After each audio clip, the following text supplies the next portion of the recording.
Assalomu alaykum. Mana Husaynov Adhamjon tog'ami bugungi muolajalari yakunlandi. Bugun nimalar bo'ldi, qanaqa muolajalar oldi? O'zidan bir qator so'raymiz.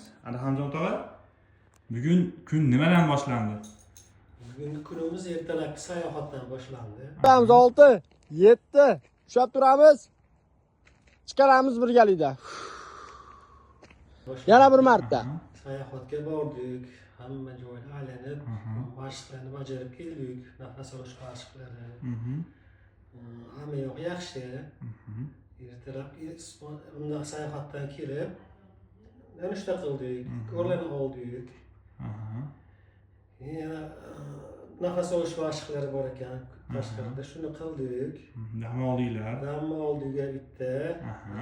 Yana Keyin fizioterapiyaga chiqdik. Adhamjon tog'am sham olyapti. Yaxshimi tog'a kayfiyatlar? Yaxshi, rahmat. Zo'rmi? Zo'r. Yaxshi. Bizda fizioterapiya muolajalari davom etyapti.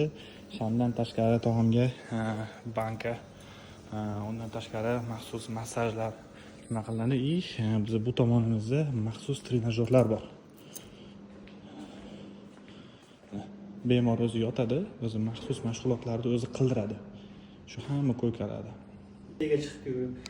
Yo'qyaptimi fizioterapiyalar? Yo'qyapti, yaxshi, hammasi zo'r. Fizioterapiyada adasmasam sham olyapsiz, massaj olyapsiz, banka olyapsiz. Maxsus nimalarimiz bor, fitness zalimiz, trenajyorlarimiz bor. Ularni qilib aytdim hammasini. Qilib boryapsiz. Kechki mashg'ulotlar bo'ldimi? Bo'ldi. Bizda muolajalar jarayoni ketyapti. Bemorlar bilan yuqori kayfiyatda muzikalarda lechebniy fizkulturalar olib borilyapti.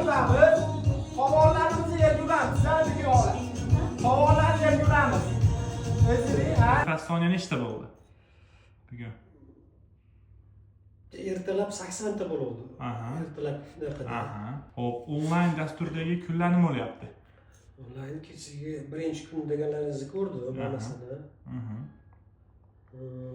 Shunchalar nimalar qolyaptimi ish qilib? Qo'yapti. Xudo xolasa. Kitob anaqasini mana to'shinani qila olmadim. Keyin o'zingiz ana endi tashqaridagi ambulator nima deylik, teskari yozuvi bor ekan u. Ambulance. Ha, videoyimi? Uni ko'rdim. Nima sababdan tashqari yozilgan ekan? Teskari yozilgan. Shuni aniqlagan odamga 20% chegirmangiz bor debsiz. Ha, juda to'g'ri. Xudo xolasa nima qilamiz sizga? Harakatini qilib turibman topishga-yu, endi birata topmagan bo'lsa, Sizga